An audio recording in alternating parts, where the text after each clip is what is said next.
참 예수님, 네, 우리는 출세해야지 행복하다고 생각하고 돈이 많아야지 행복하다고 생각하고 공부를 잘해야지 행복하다고 생각을 하는데, 제 생각에는 오히려 출세 안 하는 게 행복하고 돈 적은 게 행복하고 공부 못하는 게 행복할 수 있어요. 생각을 좀 바꾸세요. 우리 집에 조카 손녀가 태어났어요. 이제 3살 됐는데 그 아이랑 같이 시간을 보내면은 그야말로 너무너무 재밌어요. 또 우리 누나가 만나면은 그렇게 주책스럽지 않은 여자인데 요즘 만나면은 손녀 얘기밖에 안 해요. 손녀가 뭐 말한 거, 행동한 거, 뭐 또 우리 그 로사는 그 뱀을 참 좋아해요. 살아있는 뱀을 3살짜리가 목을 막 감고 막 뱀 만지고 도마뱀 만지고 아주 특이한 애. 그렇게 뱀을 좋아해. 만지는 걸 참 좋아하고.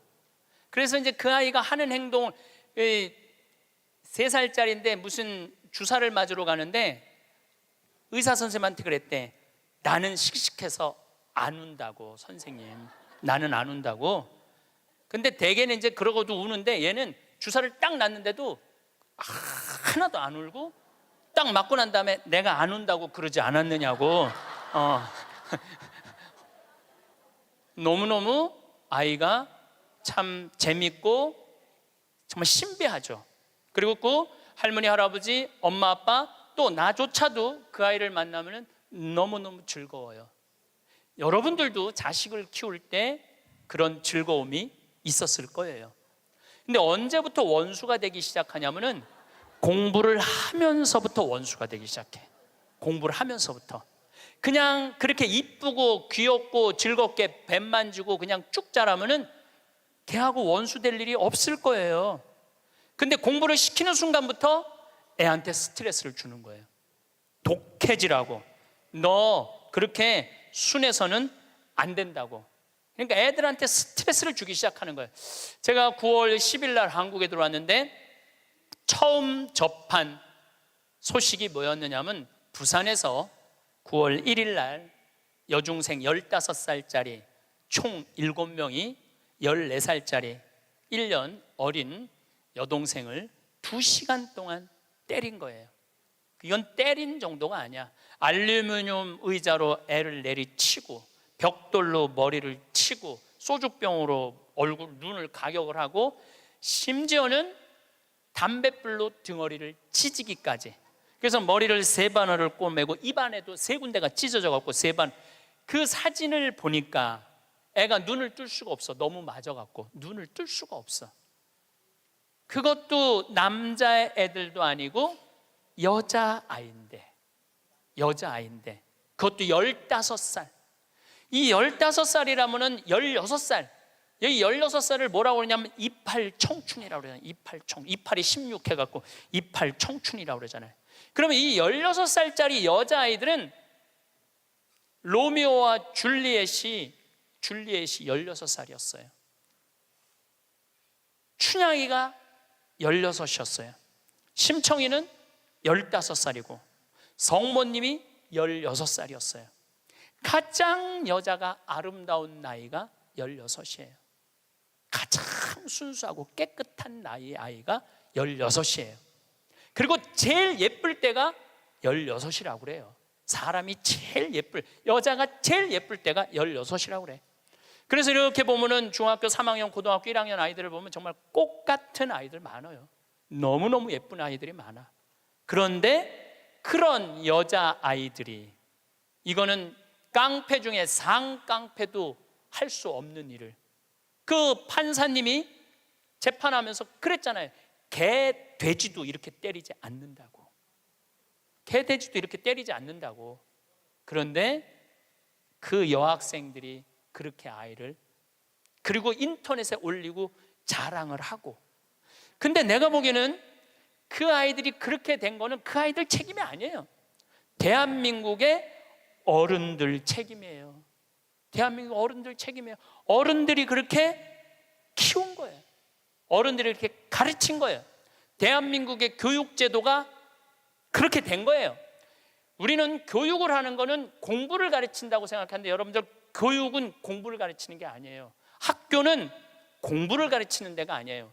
학교는 사랑을 가르치고 양보를 가르치고 협동을 가르치고 노래를 가르치고 예술을 가르치는 게 학교야. 근데 우리는 1등을 골라내고 명문대를 보내고 특목고를 보내고 그게 교육이라고 생각하고 있는 이 대한민국이 만들어낸 슬픔이라는 거예요. 대한민국이. 이건 누구의 책임도 아니고 우리 모두의 책임이야. 그냥 애들은 애들답게 키워야 되는데 학교 2시, 3시에 끝나고 나면은 학원을 전전긍긍하면서 밤 10시에 집에 들어오니 얘네들이 스트레스가 극에 달할 거 아니에요. 또 공부 못하면 사람도 취급을 안 하잖아. 사람이라고. 되게 공부 못하는 애들이 성격이 좋은 애들이에요. 초등학교 때 공부 못하는 애들 봐요. 다 성격 좋은 애들이에요. 내일이 시험인데도 느긋한 애들, 근심 걱정 없는 애들. 그런데 내일 시험인데도 느긋하게 컴퓨터 게임하고 텔레비 보고 있으면은 엄마가 느닷없이 이렇게 말합니다. 내가 너 같은 거 낳고 좋다고 미역국 끓여 먹은 내가 미친년이다. 초등학교 4학년 애가 엄마가 왜 나를 낳고 미역국 먹었다고 미쳤다고 그러지? 이때부터 삐뚤어지기 시작하는 거예요. 그리고 되게 성격 좋고 공부 못하는 애들이요, 성적에 신경을 안 써요. 확인도 안 해. 성적 확인은 누구만 하냐면 엄마만 하는 거. 엄마만. 걔는 시험을 잘 봤는지 못 봤는지도 몰라. 성적표도 그냥 갖다 주고 그냥 행복하게 밥을 먹. 또 성격 좋은 애들이 밥을 또 잘 먹어요. 밥을 막 행복하게 먹고 있는데 성적 받아본 엄마가 애한테 또 한마디예요. 이 성적 받고 밥이 목구멍으로 넘어가냐? 너 그렇게 해서 어떻게 세상 살라고 그러느냐? 너 독하게 마음 먹고 살아야 된다. 그래서 애들이 점점 독해지는 거예요. 독해져 갖고 그렇게 1년 후배 여학생을 그렇게 두들겨 패는 거예요. 이거는 애들의 문제가 아니에요. 대한민국의 어른들의 문제예요. 부탄의 교육부 장관이 그 주간에 한국을 방문해서 부탄 국민 행복지수 1위 나라예요. 그런데 이 교육부 장관이 정말로 대한민국 사람들한테 기가 막힌 얘기를 하고 갔어요. 부탄은 학교를 1등을 골라내는 곳이 아니라고 생각한다. 우리 교육은 아이들이 학교 와서 행복하고 즐겁게 놀고 사랑하고 양보하고 배려하고 질서를 가르치는 걸 우리는 교육의 목표로 생각한다. 근데 우리는 하버드 대학을 보내야 되고 서울 대학을 보내야 되잖아요. 그리고 내가 그 얘기를 하니까 우리 후배 신부들하고 한 달에 한 번 모임이 있는데 후배 신부 하나가 그러더라고요. 신부님, 그 말 들어보니까 그래요. 어떤 아이가 엄마가 하버드대 그래갖고 애가 하버드대를 딱 합격하고 난 다음에 엄마한테 엄마 원하는 하버드대 갔어. 나 찾지 마. 그리고 사라졌대요. 아직까지 안 나타났대요. 아이가. 그러니까 하버드 대학은 누가 가고 싶었던 거야? 엄마가 가고 싶었던 거예요. 애가 가고 싶은 건 아니에요. 우리가 지금 뭔가 교육을 잘못하는 거죠. 여러분들 정말로 공부 못하면 불행할까요? 내 조카들은 그렇게 저지방 대학을 저지하겠다고 저지방 우유를 그렇게 먹었는데 다 저지방 대학교 나왔어요. 근데 우리 조카 애들은 다 행복해요. 우리 조카 애들이 제발 삼촌 방송에 우리 얘기 좀 하지 마 그랬는데도 내가 안 할 수가 없는 게 애들이 너무너무 행복해요. 우리 조카들은 내가 수원에 어머니 아버지 모시고 식사한다 그러면은요, 일주일 전에 얘기하면 100% 다 나와요. 그러니까 공부를 못하는 건 죄가 아니야. 그런데 가족 모임에 안 나오는 건 죄야. 그건 죄야. 가족 모임에 안 나오는 건 죄예요. 공부를 못하는 건 죄가 아니에요. 그럼 우리 애들이 다 저지방 대학에 졸업을 했는데 우리 애들이 지금 불행하게 사느냐? 우리 조카 애들은 6명이 다 친해요. 왜냐하면 우리 조카 애 중에 한 명만 서울대학을 나왔으면 그렇게 친하지 않을 거야. 똑같이 다 저지방 대학을 나와서 애들이 너무너무 친해. 그리고 우리 조카 애들은 직장 생활하는 애들이 한 명도 없어요. 왜냐하면 직장 생활에 이력서를 낼 만큼 스펙이 안 돼. 그래서 직장 생활하는 애들이 한 명도 없어. 그런데 돈도 잘 벌어요. 우리 누나 아들은 두 가지 일을 하는데 나한테 자세하게는 얘기는 안 해도 내가 보니까 대충 1년에 1억 이상은 버는 것 같아요. 다른 애들도 다 결혼도 잘하고 결혼 생활도 잘하고 행복하게 살아요. 얘네들은 어렸을 때 공부 딱 보고 내가 그랬어요. 우리 형제들한테 공부를 못하는 건 죄가 아니다. 죄인 취급하지 말아라. 그래서 얘네들은 학원을 다니는 애들이 거의 없어. 그리고 공부 못한다고 욕먹은 애들이 없어. 그러니까 얘네들은 지방대학을 다녀도 전혀 부끄러워하지 않아요. 욕을 먹었어야지 부끄러워할까요? 욕을 먹었어야지. 욕을 안 먹으니까. 근데 이번에 우리 형 누나가 제일 위고 큰형이 있는데 큰형 아들이 대학을 졸업했어요. 물론 직장생활 못했죠. 근데 누나 아들이 그 형 아들한테, 사촌이죠, 프란치스코와 클레멘스한테 내가 이걸 해보니까 이게 블루오션이다, 너 이거 한번 해봐라. 그리고 그 형이 보름 동안 다 시장 조사를 해주는 거야. 입지 조건까지도 다 조사를 해주고 나한테 보고를 했죠. 제가 한 5년 전부터 우리 형제들한테 우리 조카들이 이제 졸업하기 시작하는데 내가 보니까 얘네들은 직장 생활 못하고 다 장사할 것 같다. 근데 성격이 좋으니까 내가 보니까 장사해도 승산이 있을 것 같다. 그래갖고 개를 모았어. 한 달에 400만 원씩. 그러니까 5년을 모았으니까 2억 5천을 모은 거죠. 우리 조카들은 내가 그랬어. 니네들 은행 들락날락 하면서 자괴감 느끼지 말아라. 니네 외삼촌 형제들이 다 돈을 모았으니까 가게 할 때 다 오픈, 다 돈 대줄 거다. 다 대줬어요. 또 얘네들 갚어. 그럼 그동안 또 대주는 거죠. 그래 얘 뭐 얼마 7,800만 원 들어간대. 다음 날 딱 내가 통장은 내가 갖고 있어요. 다른 사람이 갖고 있으면 무슨 일이 나잖아. 내가 갖고 있는 거예요. 통장 이름이 사랑의 황씨 통장이야. 사랑의 황씨 통장. 7,800만 원 딱 보냈어요. 졸업하자마자 2월 20 며칠일 날 오픈을 했는데 한 달 딱 지나고 났는데 보고가 들어왔는데 한 달 동안 다 제하고 번 돈이 650만 원이래. 그랬더니 또 할머니들이 그 종목이 뭐냐고 이렇게 물어보는 분들이 있어요. 자, 거기에 내가 한마디 할게요. 행복한 애가 가게를 하면은 돈을 벌어요. 불행한 애가 가게를 하면은요 망하게 돼 있어요. 종목이 문제가 아니에요. 행복한 사람이 행복하게 사는 거예요. 얘네들은 그냥 쭉 행복하게 사는 거야. 스트레스 안 받고 바보 병신 소리 안 듣고 그냥 성당 열심히 나가고 너 착하고 할머니 할아버지 공경하고 그러면 돼. 우린 욕심 없어 너한테. 쭉 행복한 애들이 행복하게 사는 거예요. 얘네들 판검사 안 돼도 난 하나도 부끄럽지도 않고 난 내 조카들이 너무너무 자랑스러워요. 열심히 살고 얼마나 좋아요. 꼭 공부를 잘해야지 행복한 거는 아니다. 그냥 성실하고 착하고 마음이 따뜻하면요 다 살아가요. 우리 생태마을에 우리 직원들이 40명이 있어요. 왔다 가는 사람이 한 100명도 넘을 거예요. 근데 제가 내린 결론은 행복하게 자란 애가 직장 생활도 잘한다야. 과거에 뭐 술을 먹거나 컴퓨터 게임에 걸렸거나 우울증에 걸렸거나 조울증에 걸렸거나 대인 기피증에 걸린 애들은 아무리 내 강의를 듣고 싶으면 우리 애 좀 맡아주세요. 내가 많이 맡았어요. 정말로 수십 명도 더 데리고 있었어. 근데 그런 이력이 있는 애들은 결국은 직장 생활을 못 하더라고요. 그런 이력이 있는 애들은 결국은 안 돼. 그러니까 결국은 애를 만들어내는 건 주위 사람이 아니야. 부모가 아이를 얼마나 아끼고 사랑하느냐, 이게 중요한 거예요. 공부가 중요한 게 아니고 출세가 중요한 게 아니고 이 세상에 와서 행복한 게 중요한 게, 행복한 게. 제가 이번에 애틀란타에 가서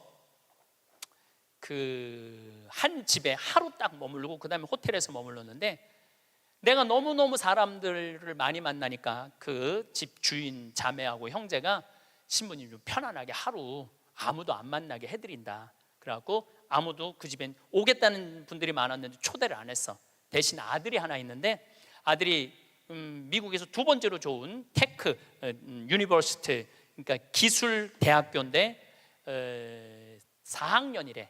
근데 아들한테 전화를 한 거야. 우리 집에 신부님 오셨으니까 너 와서 저녁 먹고 가라, 기숙사에서. 근데 내가 1시에 이제 좀 씻고 좀 방에서 누워서 쉬고 있는데 얘가 3시에 왔어. 3시에 와갖고 엄마하고 두런두런 얘기하면서 엄마 음식 준비하는 걸 다 옆에서 돕더라고요. 고기도 굽고 6시에 밥을 먹는데 아이가 너무너무 얼굴에 순해. 아주 너무너무 순하고 깨끗하고.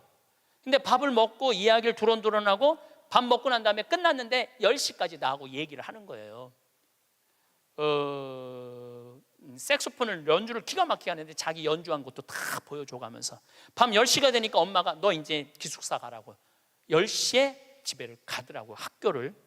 내가 여러분들 집에 갔어. 여러분들 자녀 중에 서울대학 법대 다니는 애가 있어. 근데 내가 여러분들 집에 방문했어. 5분 신부님 오니까 너 우리 집에 와서 저녁 식사해라. 그러면 와서 3시부터 밤 10시까지 식사 같이 할 자식이 얼마나 있을까요? 내가 보기에는 거의 없어요. 왜냐하면 내가 본당 신부 때 가정 방문하면은 방에 있는데도 나오는 애가 거의 없어요. 자기 공부한다고. 아니 본당 신부님이 가정 방문을 했는데 방에 있는데도 안 나와. 이게 지금 대한민국의 교육의 현실이에요. 그게 여러분들 훌륭하게 키우는 거예요? 우리 집에 손님이 왔는데, 그것도 본당 신부가 왔는데 자기 공부한다고 내가 거기서 미사하고 한 2시간 있어도 얼굴도 안 비치는 자식들 천지예요. 그러니까 우리는 뭔가 지금 잘못하고 있는 거예요. 또 잊지 못하는 애가 또 하나 있어. 세크라멘토에 강의를 갔었는데 총회장님 집에서 제가 머물렀어요. 밤 10시에 강의가 끝나고 저녁에 갔는데 그 집 아들이 대학교 4학년이었어요. 그런데 이제 뭐 총회장이 치과 의사라 이렇게 게스트하우스가 따로 있더라고요.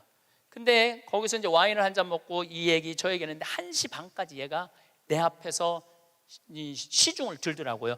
또 내가 물어봤어요. 야, 너 내일 학교 가야 된다며 왜 방에 안 들어가냐? 우리 집에 손님 왔는데 내가 어떻게 들어가서 자느냐? 나 그걸 아직도 잊지 않아요. 그리고 내가 신부님 잠자리 게스트하우스에 신부님 잠자리까지 봐줘야 되겠다는 거예요. 세크라멘토가 굉장히 덥거든요. 내 이불까지 봐주고 에어컨 온도까지 다 하고 나 침대에 눕는 거 보고 가더라고요. 근데 내가 왜 이 얘기를 하느냐면은 얘가 이제 대학원, 그러니까 의대는 보통 4학년 학부 끝나고 의대를 가거든요. 치대를 갔어. 라스베가스에 있는 치대를 갔는데 아버지가 굉장히 서울 치대 나와갖고 굉장히 돈을 많이 버는 분이에요. 근데 치대를 가서 얘는 군의관으로 지원을 했어.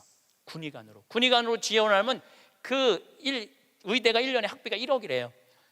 그 학비를 국가에서 다 대줘. 그 용돈도 다 내줘. 야, 너 아버지 돈 많은데 아버지한테 돈 달라고 그러지 왜 네가 군의관까지 지원을 하느냐? 근데 또 그 아이가 또 잊지 못하는 말을 했어요. 내가 왜 엄마 아빠의 미래를 빼앗아야 되느냐고.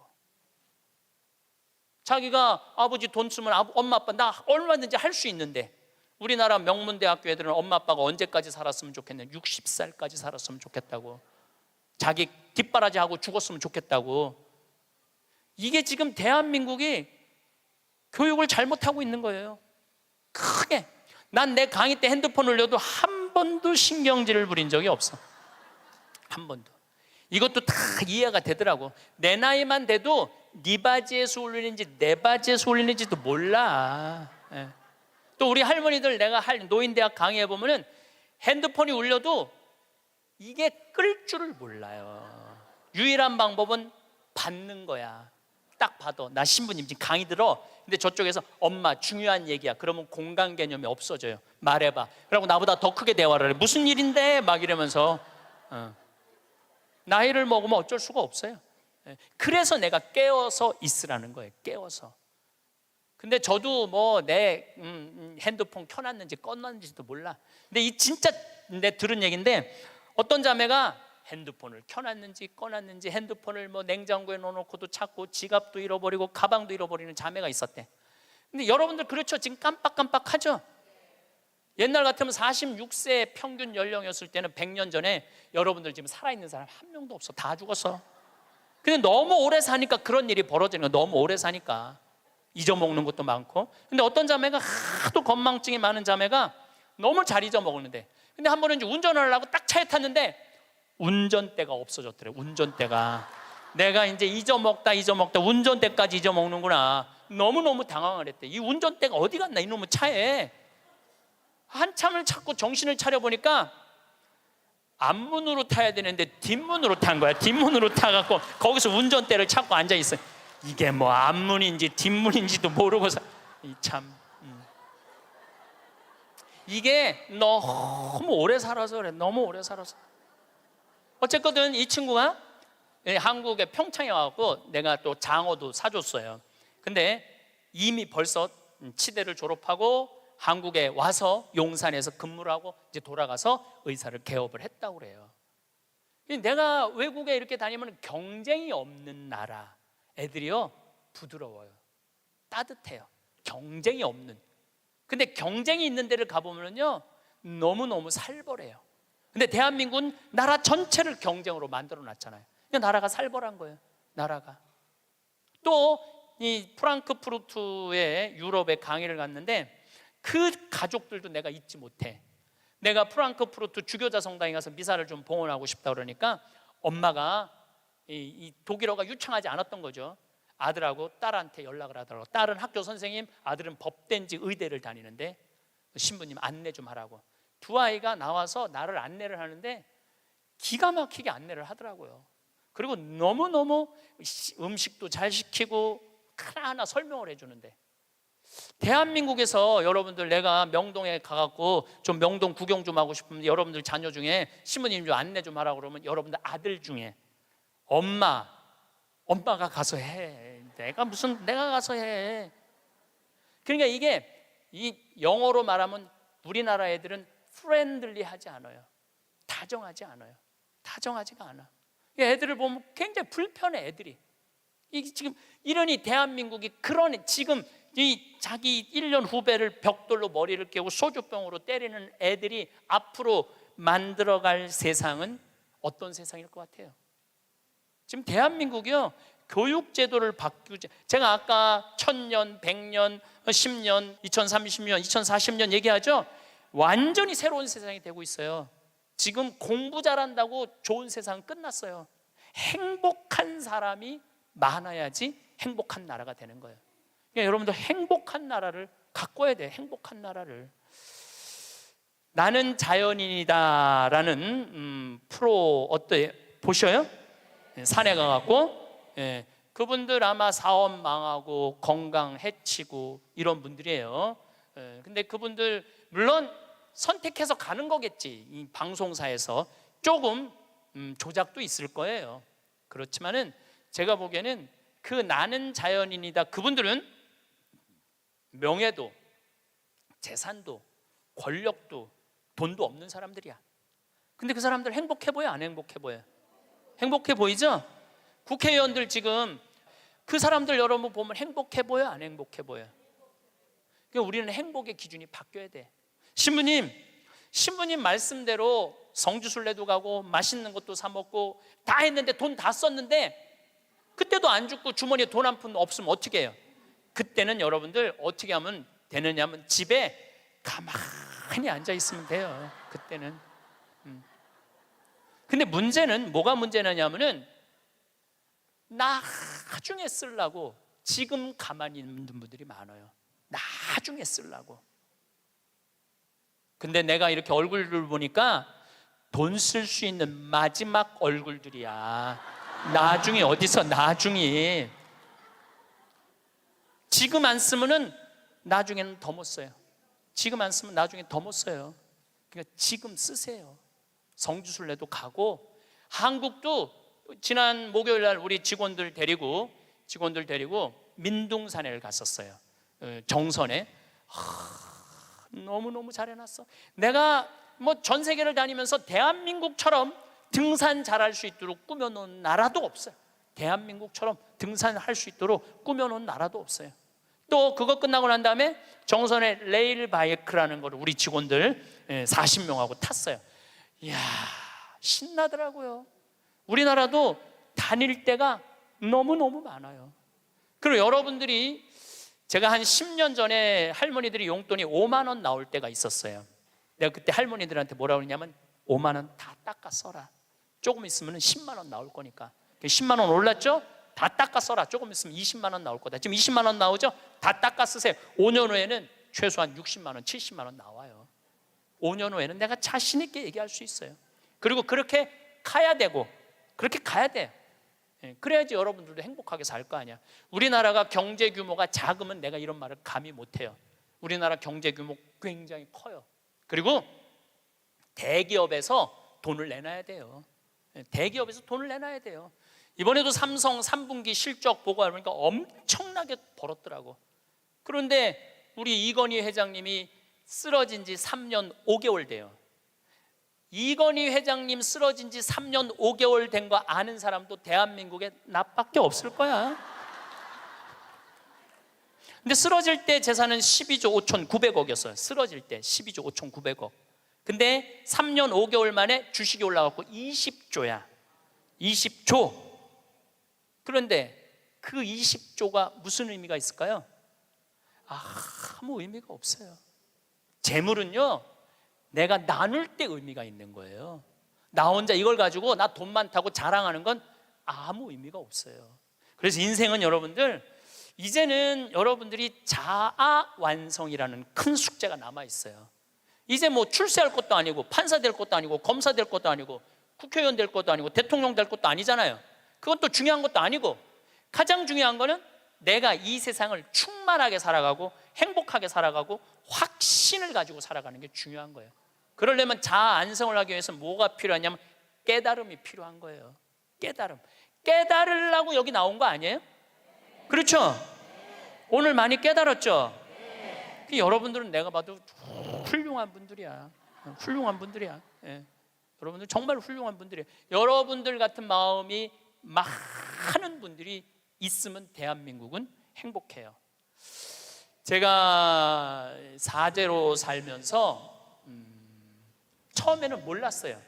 사제가 얼마나 위대한 일을 할 수 있는 사람인가를 몰랐어요. 그냥 신부 강론하고 미사하는 건 줄만 알았어요. 근데 지난번에 우리 평화방송에서 성서 황창현 신부와 함께 떠나는 성경 여행 있죠? 예, 그거를 하면서 12번을 강의를 해서 총 24시간이지만 한 번 강의할 때마다 내가 한 사람씩 고쳐준다고 그랬어요. 병원에서. 왜냐하면 예수님 성서를 묵상하면 전부 병 고치는 거야. 여기 오신 분들도 아마 아픈 것 때문에 고통스러운 분들 많을 거예요. 그리고 이게 빨리 치유되기를 간절하게 바라는 분들 많을 거야. 근데 문제는 나는 말씀의 은사는 받았는데 치유의 은사를 못 받았어요. 난 진짜 치유의 은사가 없는 것 같아. 남들은 안수기도 하면 막, 우리 오홍진 신부님 한참 젊었을 때 성령 충만했을 때 이쪽 쓰러진다면 이쪽 100명 쓰러지고 저쪽 100명 쓰러지고 그러는데, 나는 25년 동안 안수기도를 그렇게 했는데도 쓰러진 사람이 한 명도 없어요. 정말로. 그리고 그게 치유 은사 있는 신부들이 있어요. 확실히 그걸 내가 느껴요. 분명히 있는 분들이 있어요. 근데 내가 이렇게 신부님 제발 그래도 안수 좀 해주세요 그래갖고 내가 탁 손을 얹으면은 내가 느껴. 내 손에서 아무것도 안 나오는 게 느껴져. 이 아무것도 안 나오는 누르고 있는 나도 한심하고, 더 한심한 건 아무것도 안 나오는데 치유하겠다고 머리 디미는 교우들이 더 불쌍한 거예요. 더 불쌍해. 미안하기도 하고 안타깝기도 하고. 그런데 12명을 수술을 해주겠다고 빈센트 병원하고 연락을 했는데, 정말로 놀라운 거는 돈이 8천만 원이 들어가요. 12명 수술해 주는데 병원에서 반 부담하고 내가 반 부담하는 거니까 8천만 원이 들어가는데, 그 돈이 마지막에 얼마까지 들어왔느냐면 8,150만 원까지 들어왔어. 그래갖고 내가 150만 원도 스님한테 보냈어. 신부님 8천만 원이라는데 150만 원은 왜 보냈습니까? 들어왔으니까. 돈이 들어왔으니까. 이거 가지고 과일 사서 보내고, 수술한 사람들 영양제 사서 보내라고 병원에서 그 150만 원 갖고 12명한테. 그래서 몽고 사람, 아프리카 사람, 베트남 사람, 또 우리나라 있는 분들 정말 기가 막힌 분들 수술 다 해줬어요. 너무너무 좋더라고요. 아주 쑥스러우네. 내가 박수 받으려고 그러는 게 아닌데. 내가 한 게 아니에요. 내가 한 게 아니고 교우들이 보내준 거예요. 내가 한 게 아니고.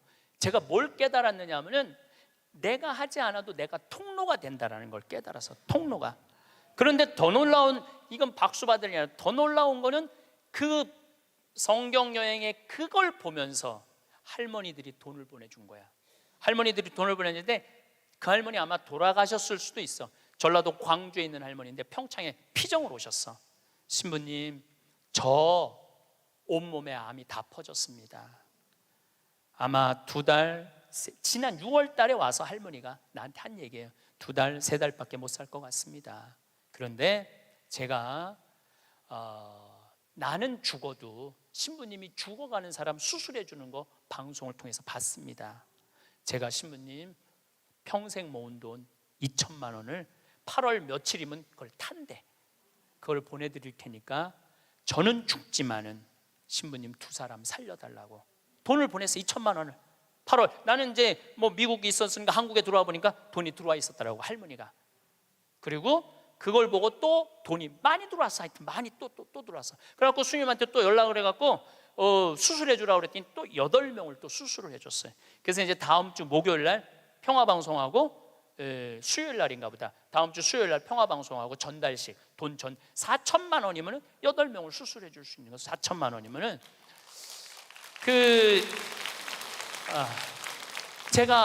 저는 한 푼도 안 냈어요. 저한테 박수 치지 마세요. 저는 한 푼도 안 냈어요. 근데 제가 뭘 깨달았느냐 하면은 내가 좋은 지향을 가지고 저는 이런 일을 하고 싶습니다. 이렇게 도와주고 싶습니다. 내 이 지향을 가지고 살면은 하느님이, 그리고 하느님을 사랑하고 하느님 나라를 사랑하는 교우들이 도와주는구나. 내가 심부름의 역할은 할 수 있는 거 아니냐. 그런 걸 깨달으니까 이제 어려운 데를 찾아서 도와주게 되더라고요. 근데 놀라운 거는 이제 얼마 전에는 외방 선교에서 필리핀 바기오라는 곳에서 이상원 배다라는 젊은 신부가 10년 동안 거기 농민들을 위해서 살았대. 유통 시스템을 하고 싶대.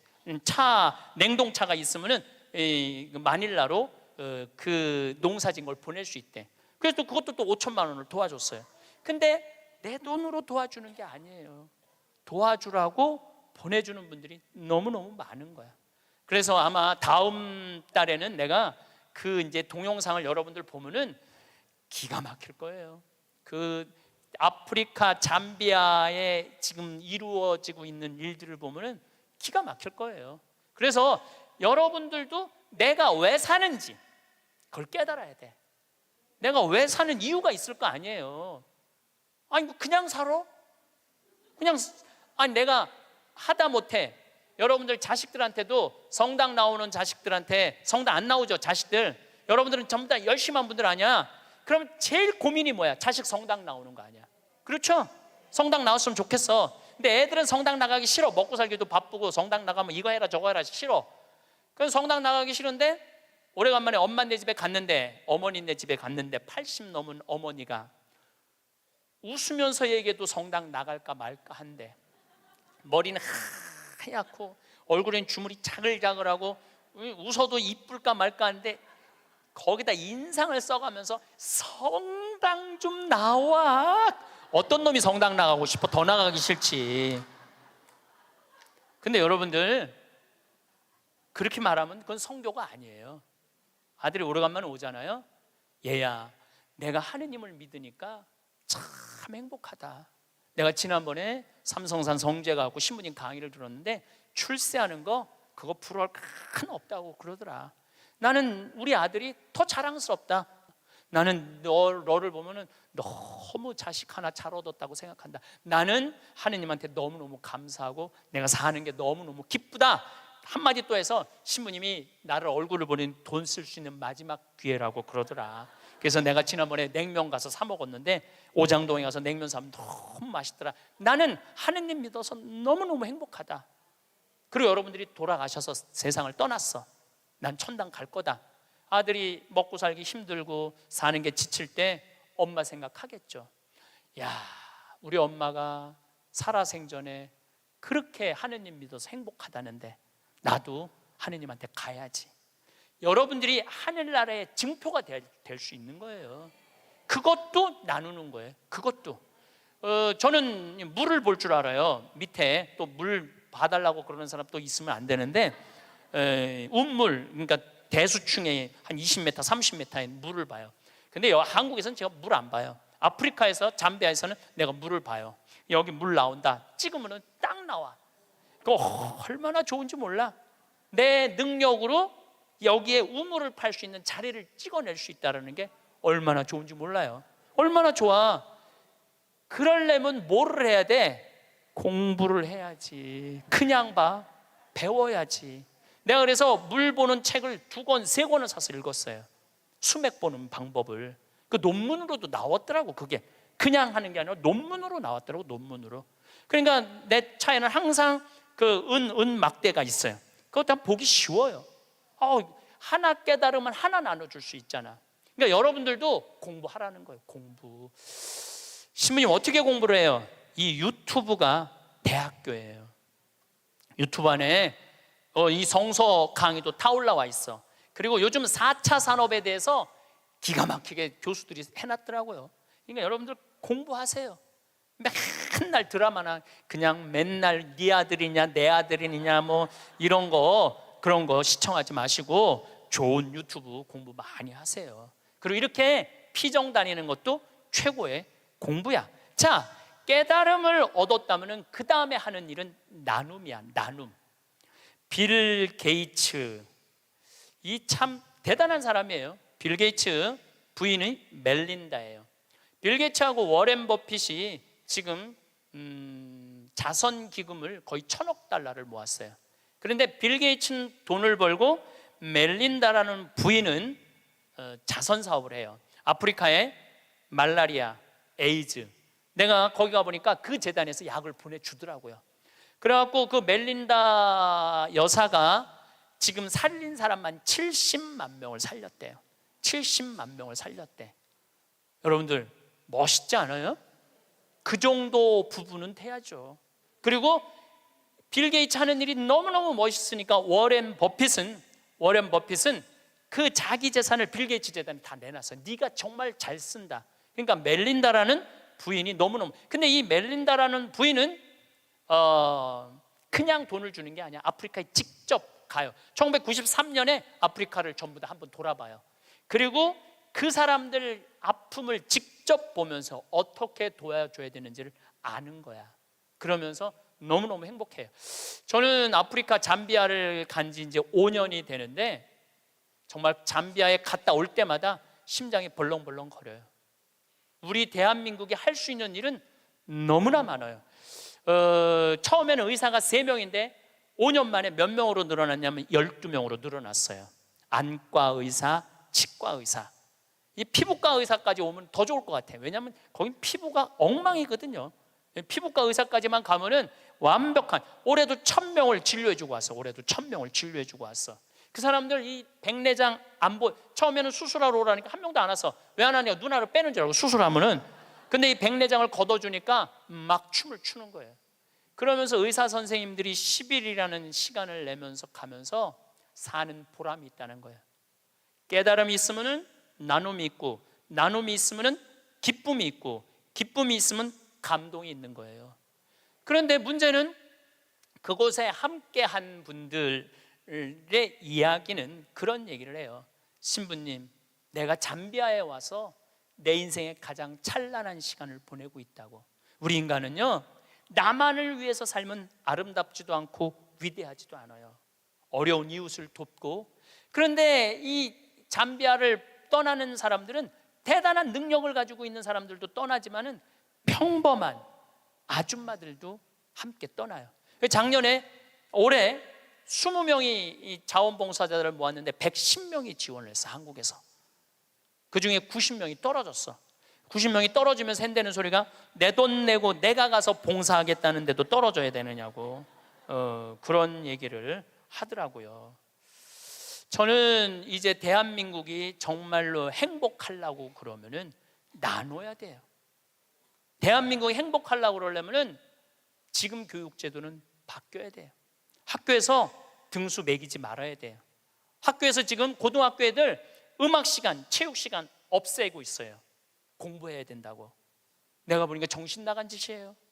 아이들이 노래를 하면서 공을 차면서 사회성을 배우는 거예요. 책상에 앉아고 공부만 하잖아요. 얘네들은 아무것도 쓸데없는 애들이에요. 여러분들 공부 못하면 신부님 뭘 먹고 살아요? 지금 대한민국의 공장에 외국인 노동자가 150만 명이에요. 우리 형님도 공장을 운영하는데 외국인도 한 달에 240만 원을 줘야 된대요. 그러면은 내가 펜대 굴릴 생각 안 하고 몸으로 해갖고, 여러분들 지금 공장에 가면은 천지가 돈 200~300만 원 다 받아요. 근데 우리는 뭐만 배웠어? 공부만 배웠고 출세만 배웠고 최고 높은 자리에 올라가는 것만 배웠어. 공장에서 일하는 건 용납을 할 수가 없는 거야, 자존심 상해서. 그래서 명문대학교 나온 애들 50%가 취직이 안 된 애들이 집에서 놀고 있는 거야. 누구 거 빼먹고 살아? 엄마 아빠 미래를 빼먹고 살고 있는 거예요. 엄마 아빠 미래를. 근데 이게 왜 그러냐면 대한민국이 잘못 키워서 그래요. 잘못 키워서. 몸으로 사는 거는 결코 나쁜 게 아니에요. 몸으로 사는 것처럼 솔직하고 정직한 게 없는 거예요. 그래서 여러분들도 정말 애들을 공부로 가르치지 말고 사람을 가르치는 교육을 저는 했으면 참 좋을 것 같아요. 이제 다음 달에는 제가 마지막으로 이렇게 살았으면 어떻게 죽어야 되느냐. 이 죽는 것도 큰 숙제예요. 여러분들 최고의 숙제가 뭔지 알아요? 잘 죽는 거예요. 잘 죽는 거. 내년 2월 달부터 사전 의료 의학 지향서, 그러니까 나는 사전 연명 의료, 그거를 이제 나는 이제 죽을 때 연명 치료 안 한다. 그게 법으로 통과됐어요. 법으로 통과가 되었고 내년 2월 달부터는 나는 암에 걸렸다. 그러면은 더 이상 치료 원하지 않는다. 말기 암 더 이상 치료 원하지 않고 심폐소생술 안 한다. 여러분들 80살 넘어갖고 심폐소생술 하면 어떻게 돼요? 갈비뼈 다 부러져요. 왜? 죽어가면서 갈비뼈 부러뜨려가면서 죽어야 돼. 그냥 편안하게 죽으면 되지. 그러니까 죽는 것도 큰 숙제야. 우리 아버지께서 지난 4월 10일 날 세상을 떠나셨어요. 근데 정말로 편안하게 보내드렸어요. 그리고 저는 아버지에 대한 그리움이 있지만 이제는 떠날 때가 돼서 떠나셨다라는 생각 들어요. 87세에 떠나셨으니까 그럼 뭐 그 정도면 됐죠. 여러분들 87세에 한 2달 고생하고 죽으면 행복하지 않아요? 그렇죠? 그래서 다음 시간에는 어떻게 하면 잘 죽을까, 이 얘기를 나누도록 하겠습니다. 감사합니다.